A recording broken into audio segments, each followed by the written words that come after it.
Assalomu alaykum hurmatli ustozlar. Bugun sizlar bilan birgalikda attestatsiyada tushgan testlar loyihasini navbatdagi qismi, ya'ni 5-sonini birgalikda ko'rib o'tamiz. Ya'ni bugungi video darsimizda biz quyidagi masalalarni ko'rib o'tamiz. Ya'ni oyoq so'q atrofida aylantirishdan hosil bo'lgan jism hajmini topish va eng asosiysi attestatsiya imtihonlarida har doim ikkita moslashtirish savoli tushadi.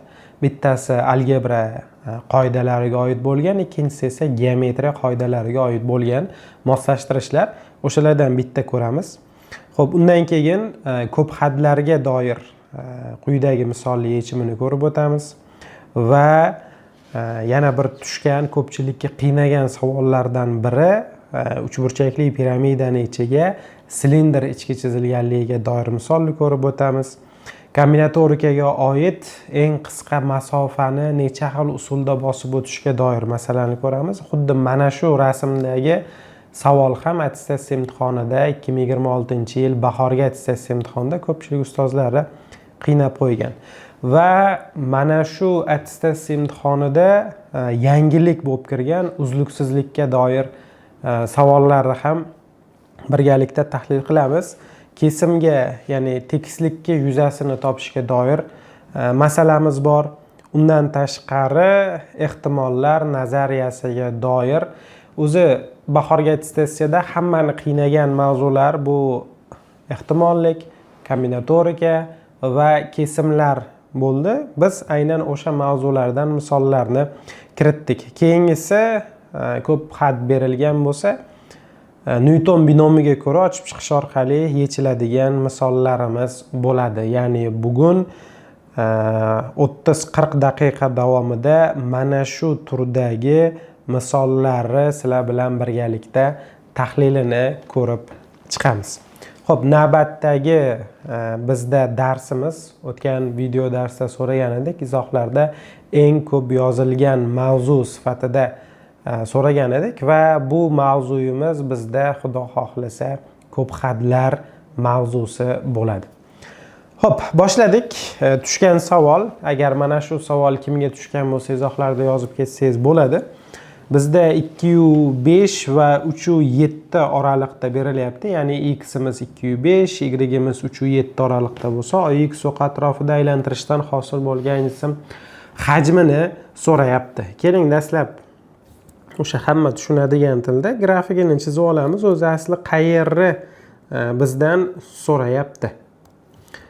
2,3 nuqta deb aytayapti. Demak, mana bu 1 nuqta desak, bu yoq 2, bu 3, bu 4, mana bu joy 5, 6, 7 ketaveradi. Bizdan faqat 2,5 ni oralig'ini so'rayapti. 2 ni oralig'ini shtrixlab chiqazamiz, 5 ni oralig'ini ham shtrixlab chiqazamiz. Y dan bo'lsa, mana bu nuqtamiz 1, bu 2, bu yoq 3, 4, 5, 6, 7 hosil bo'lyapti.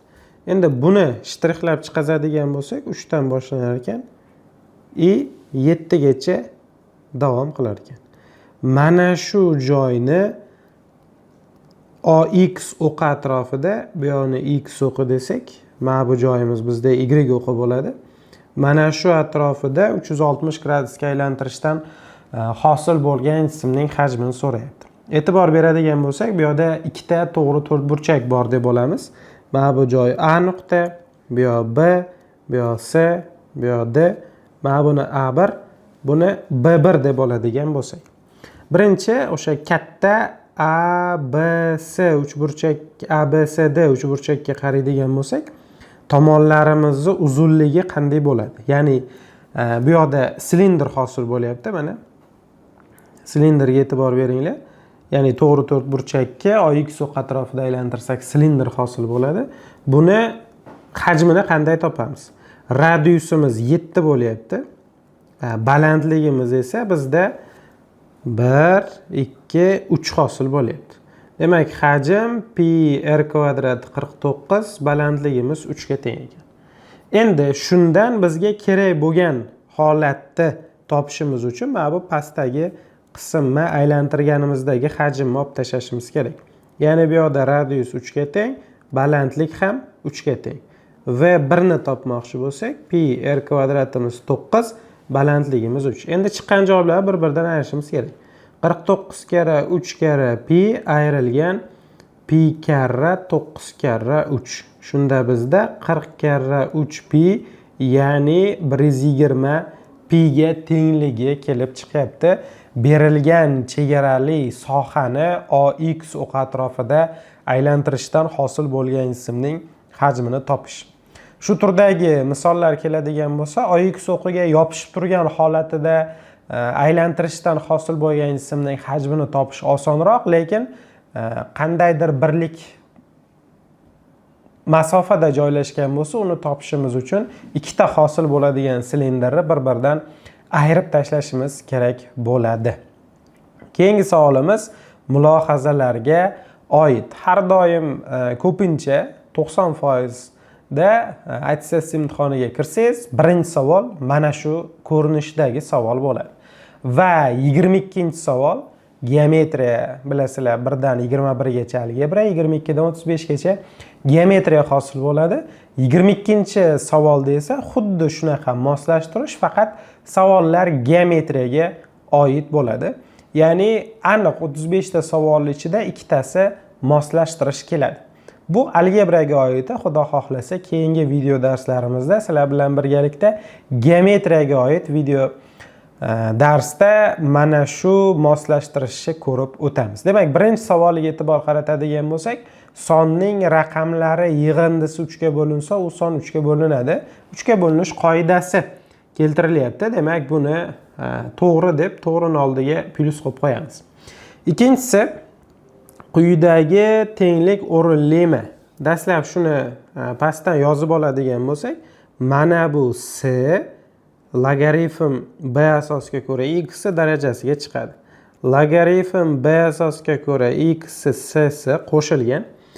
Bu d esa y tepasiga chiqadi, ya'ni logaritm b asosiga ko'ra y d hosil bo'ladi. Endi asoslar bir xil bo'lgandan keyin bular nima qilinadi? Qo'shilganda ko'paytiriladi. X sinchisi y d-inchisi hosil bo'ladi. Aniqlanish sohalariga e'tibor beradigan bo'lsak, b0 dan katta bo'lishi kerak va b teng bo'lmasligi kerak 1 ga. X va y-larimiz esa 0 dan katta bo'lishi kerak. E'tibor bersak, barcha aniqlanish sohalari to'g'ri keltirilgan. Bu yoqda s va d sonlarimiz darajadagi sonlar yoki logaritmni oldida turgan sonlar bo'lganligi uchun hech qanday aniqlanish sohaga ta'sir o'tkazmaydi. Demak, ikkinchi ifodamiz ham bizda to'g'ri hisoblanadi.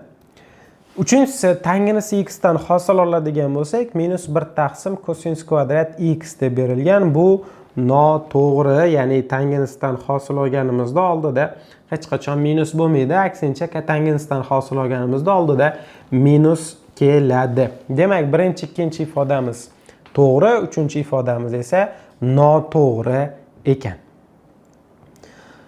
Attestatsiyada har doim 60-70% ustozlari ko'p xatlarga doir misollar qiynab keladi.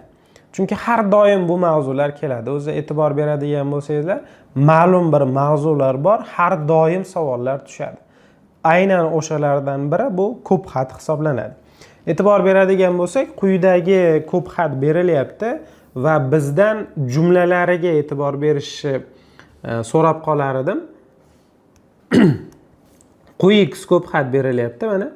Quyi x ni x-5 ga bo'lgandagi qoldiq -3 ga teng ekan. Oddiy qoldiqli bo'lish formulasiga ko'ra yozamiz. Quyi x ni x-5 ga bo'lsak, qandaydir ax bo'lib, qoldiq -3 ga teng bo'lar ekan.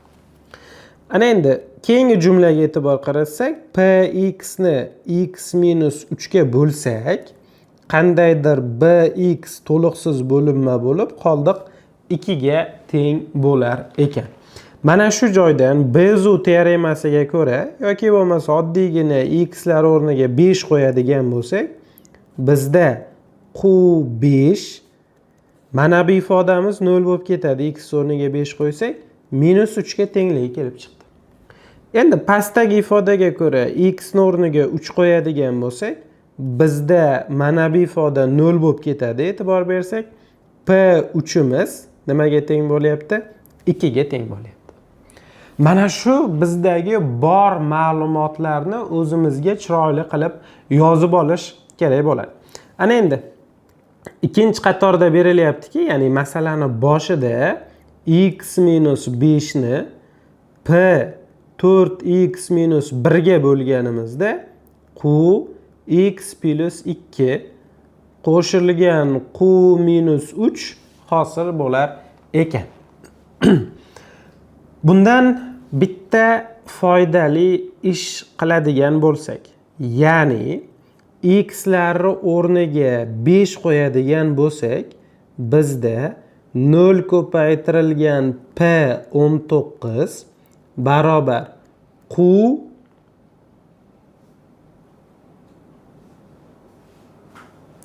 masalan shartini xato yozib olibman. Q x - 5 x - 3 ekan, men x - 5 yozib qo'yibman.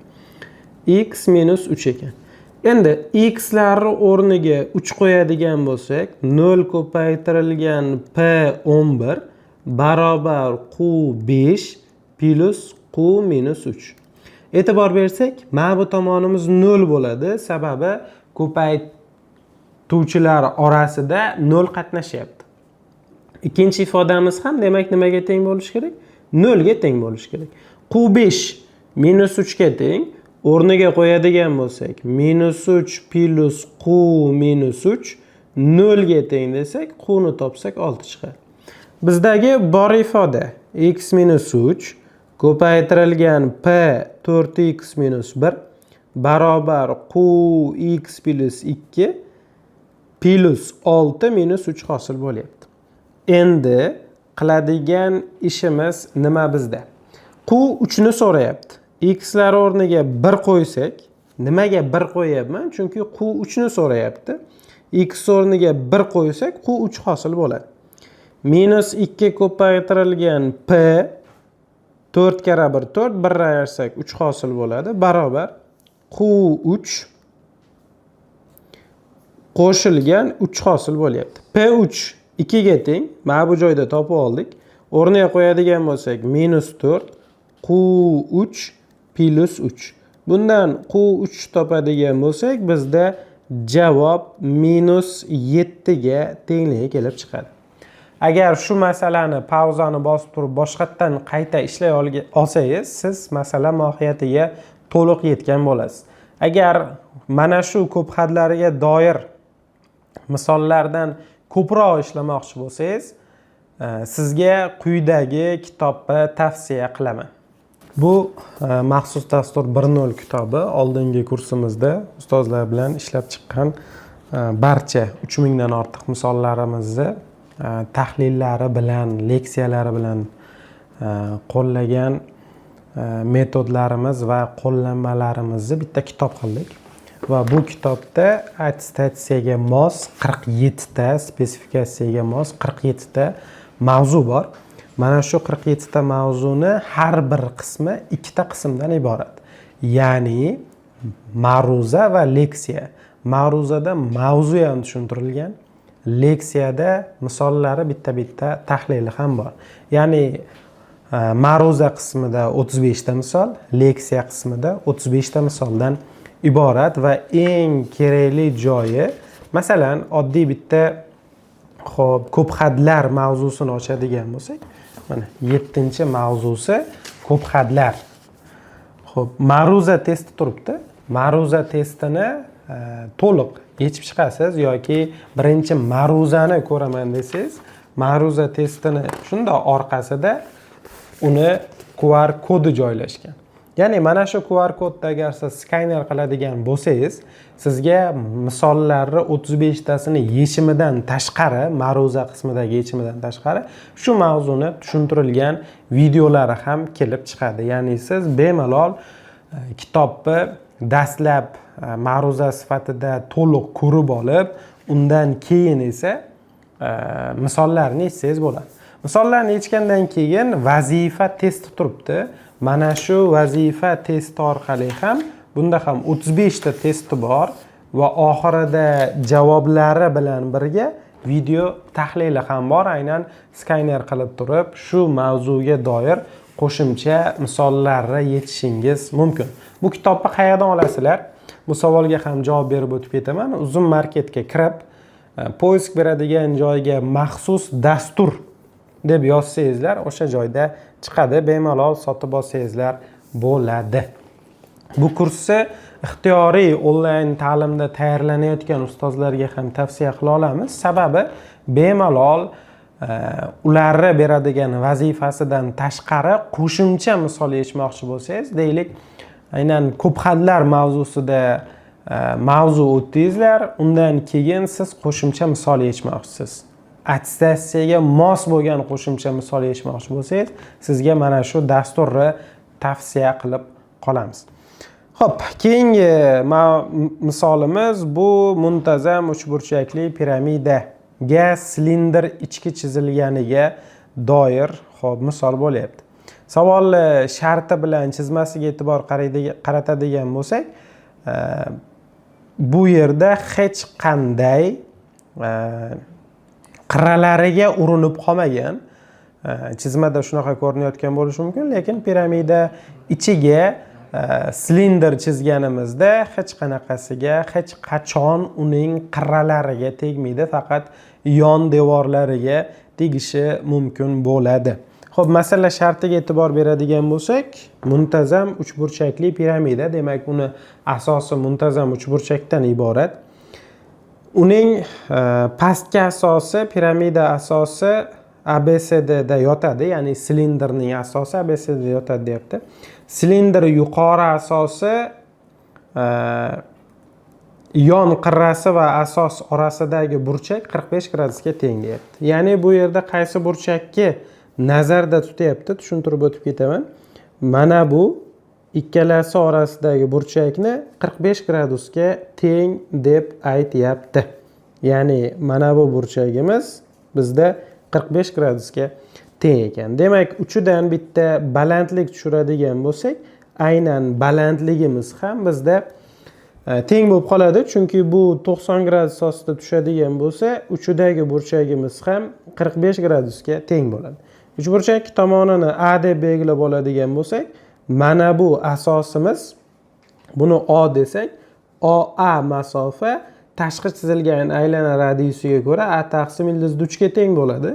H'imiz ham aynan A taqsim ildiz 3 ga teng bo'ladi, chunki to'g'ri burchakli teng yonli uchburchak hosil bo'lyapti. Bizdan so'rayotgan narsasi silindrning o'q kesimi kvadrat bo'lsa, demak silindrning o'q kesimi kvadrat bo'lishi uchun silindrning balandligi ikkita kichkina r ga teng bo'ladi, chunki buni asosini ham nima deb olsak, r deb olishimiz mumkin.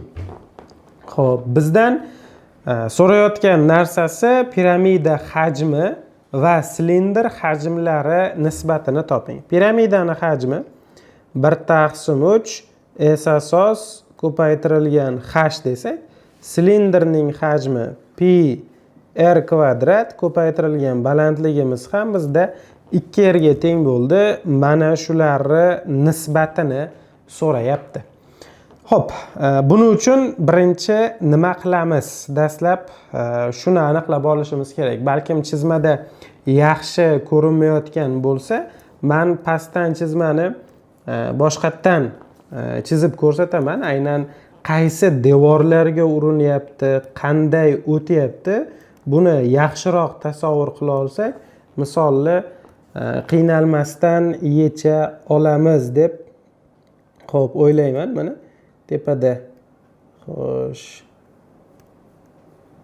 chizdik. Sal buni yuritish kerak. Negadir yurmay qoldi.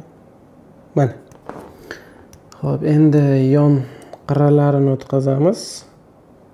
Mana.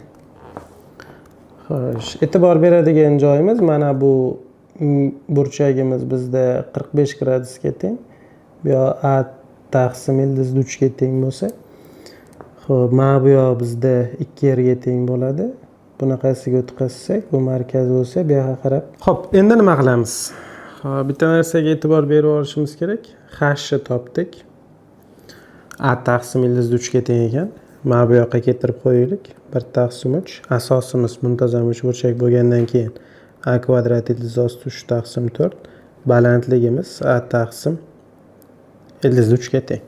Demak, buni hisoblab ko'radigan bo'lsak, a kub ildizli 3 lar qisqarib ketadi.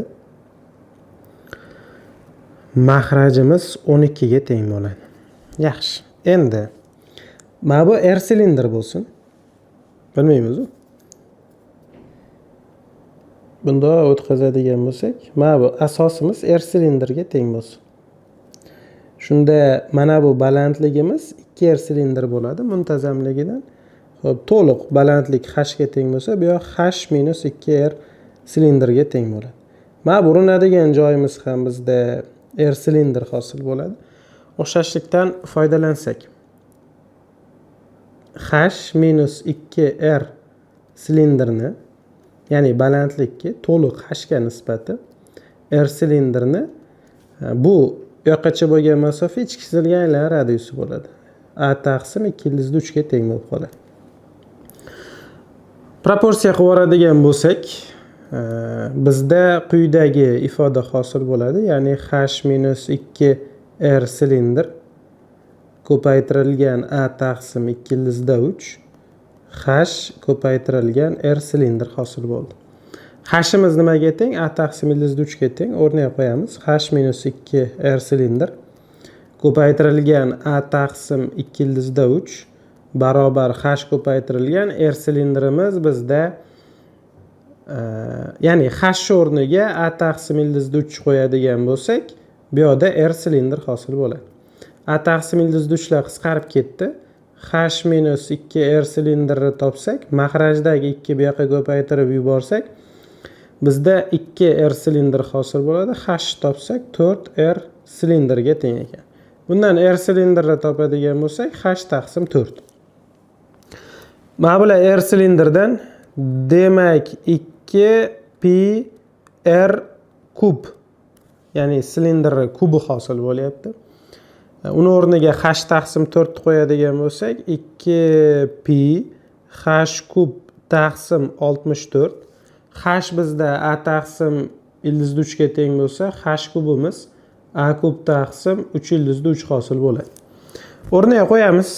2 pi A kub taqsim 64 karra 3 ildizli 3 bo'ladi. Bu ikkalasi qisqarib ketadigan bo'lsa 32, 3 bilan ko'paytirsak A kub taqsim 96 ildizli 3 chiqdi. Nisbatini so'rayapti. A kub taqsim 12 ko'paytirilgan 96 ildizli 3 taqsim A kub yozadigan bo'lsak, mana bunda pisi ham bor. Tashlab ketmaylik. Bu ikkalasi qisqarib ketsa 8 qoladi. Bu ikkalasi qisqarib ketsa, demak bizda 8 taqsim, ya'ni 8 ildizli 3 taqsim pi hosil bo'ldi. Mana bu pi 1 taqsimda, bu yoq ham 1 taqsimda. Sababi nisbatini olganimizda teskari ko'rinishida hosil bo'lib qoladi. Xo'p, bu misolni yana bir marta qayta ishlashni tavsiya qilamiz. Sababi attestatsiyada ishlash uchun eng ko'p vaqt oladigan misollardan biri hisoblanadi. Bu misolni yechish uchun qancha ko'proq tezlik va vaqtni tejasangiz, keyingi misollarga shuncha ko'p vaqtingizni ekonom qilasiz. Xo'p, kombinatorikaga oid keyingi tushgan savol. Bu tushgan savol kombinatorikaga oid savollar ichida eng osonlaridan biri hisoblanadi. Chunki ishlanish usuli juda ham oddiy. Berilgan rasmda A nuqtadan C nuqtagacha olib boruvchi nechta turli xil eng qisqa yo'llar mavjud deb so'rayapti. Bu holatda quyidagi ishni amalga oshiramiz. Ya'ni A dan B gacha o'ngga qarab nechta yuramiz?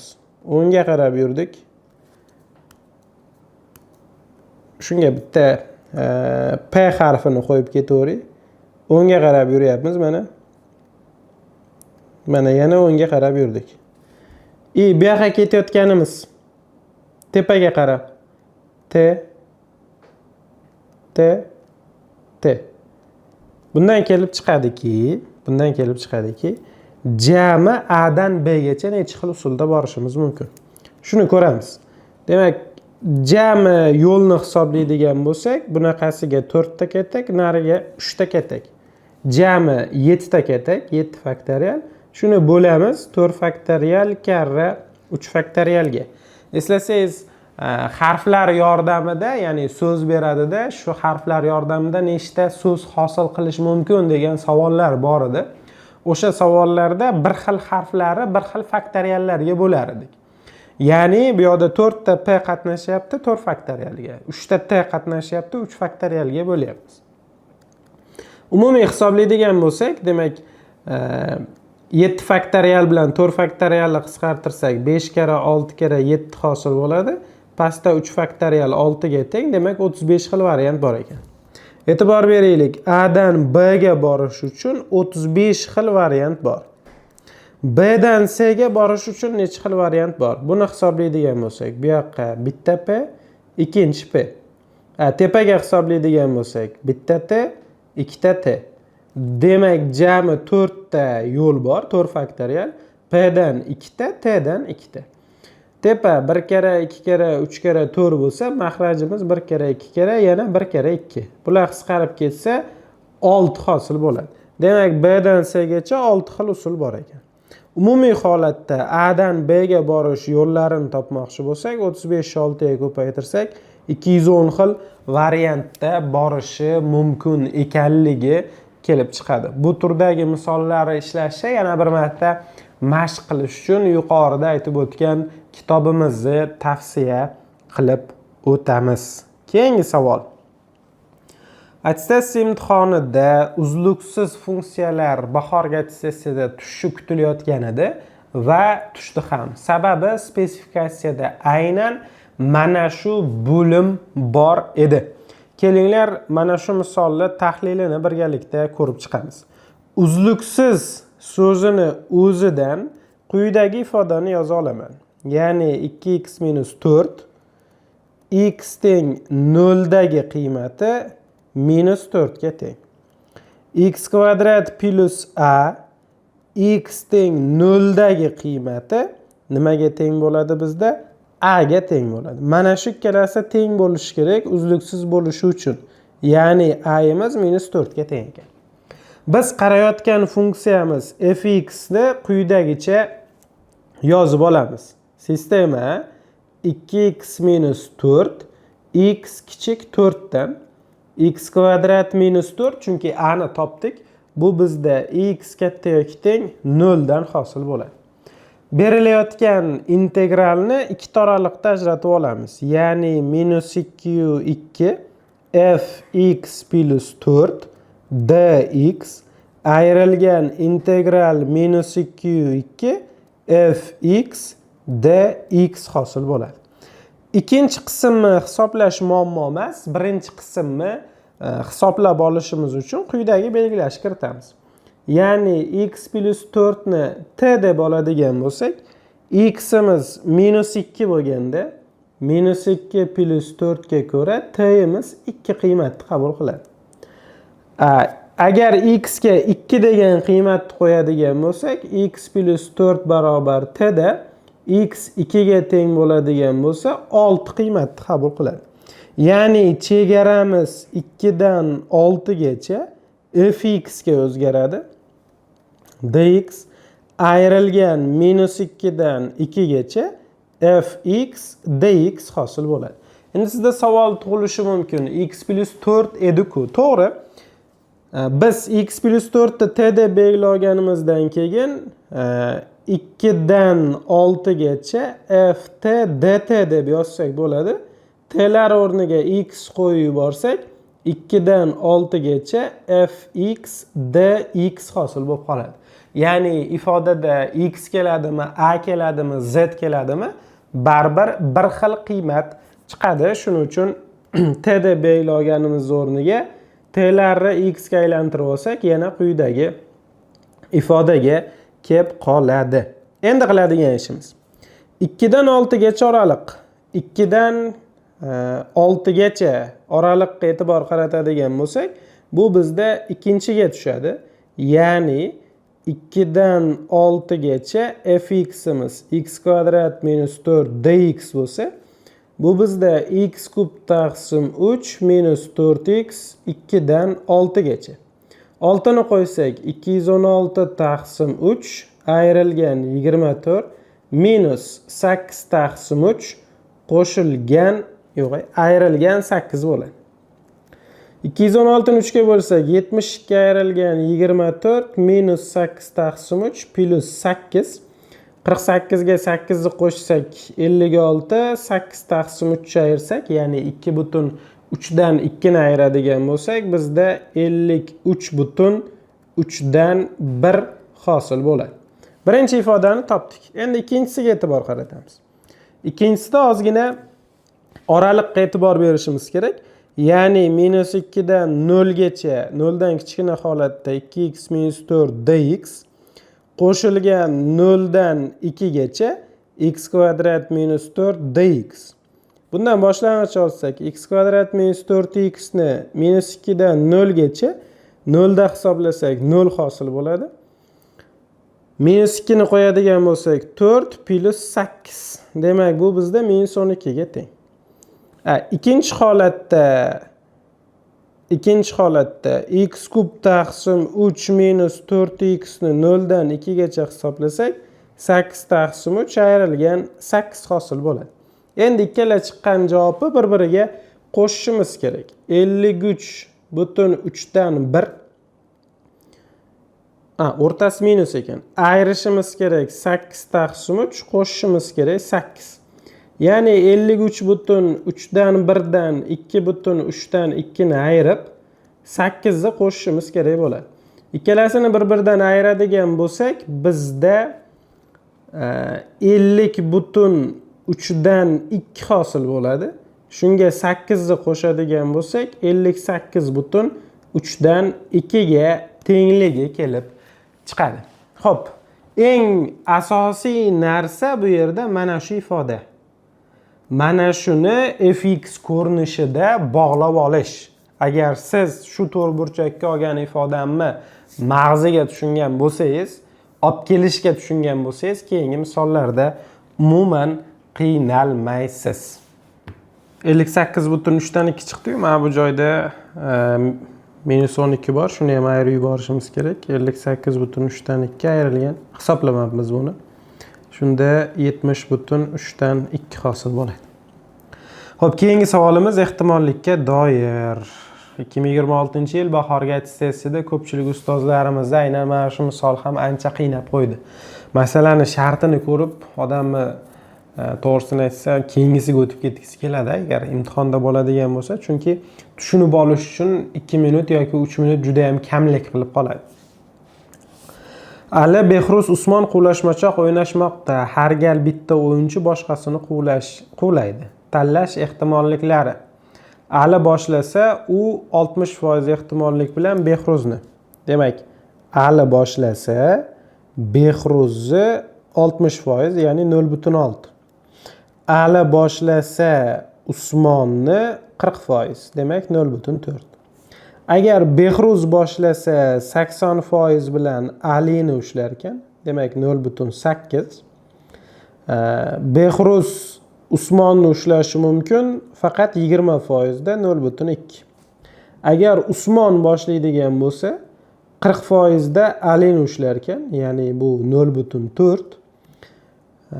60% bilan Behruzni quvlar ekan. Demak, Usmon Behruzni 60% bilan bo'lsa 0.4.